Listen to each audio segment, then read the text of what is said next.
Lodovico de Medici, also known as Giovanni dal Bande Nere, was an Italian condottiero. Biography. Giovanni was born in the northern Italian town of Forlì to Giovanni de Medici and Caterina Sforza, one of the most famous women of the Italian Renaissance. From an early age, he demonstrated great interest and ability in physical activity, especially the martial arts of the age, horse riding, sword fighting, etc. He committed his first murder at the age of 12, and was twice banished from the city of Florence for his unruly behavior, including involvement in the rape of a 16-year-old boy, Giovanni being about 13 at the time. He had a son, Cosimo, who went on to become the Grand Duke of Tuscany. Giovanni became a condottiero, or mercenary military captain, in the employ of Pope Leo X, and on March 5,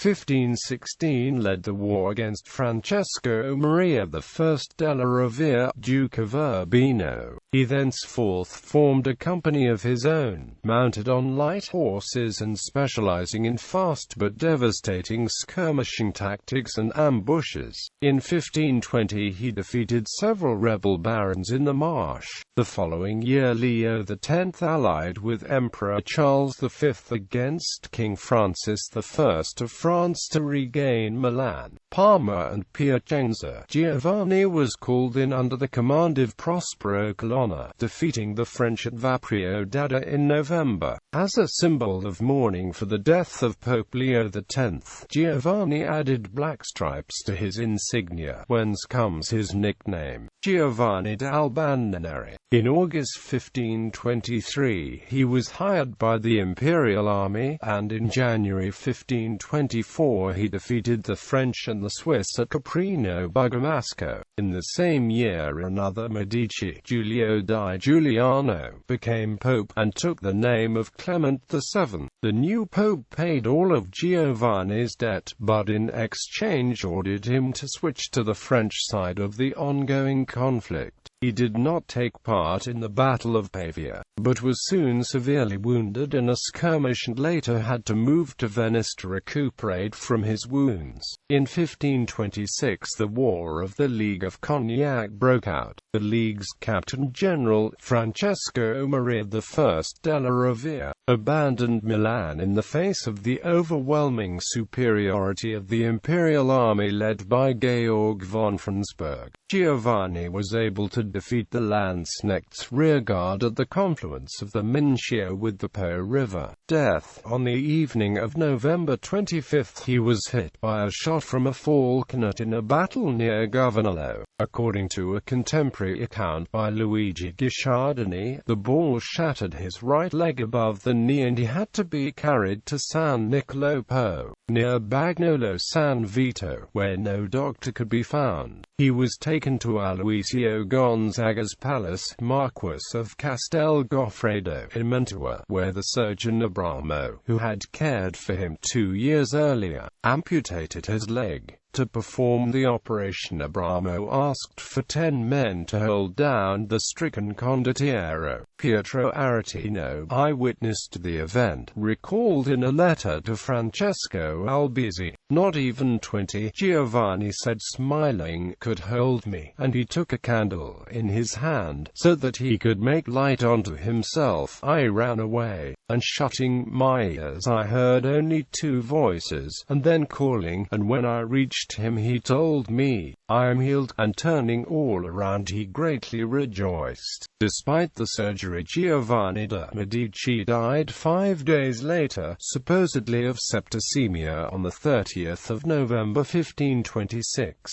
Giovanni's body was exhumed in 2012 along with that of his wife to preserve the remains, which were damaged in the 1966 flood of the Arno River, and to ascertain the cause of his death. Preliminary investigation revealed that his leg was amputated below the knee. No damage was found to the thigh where the shots supposedly hit. The tibia and fibula, the bones of the lower leg, were found sawed off from the amputation.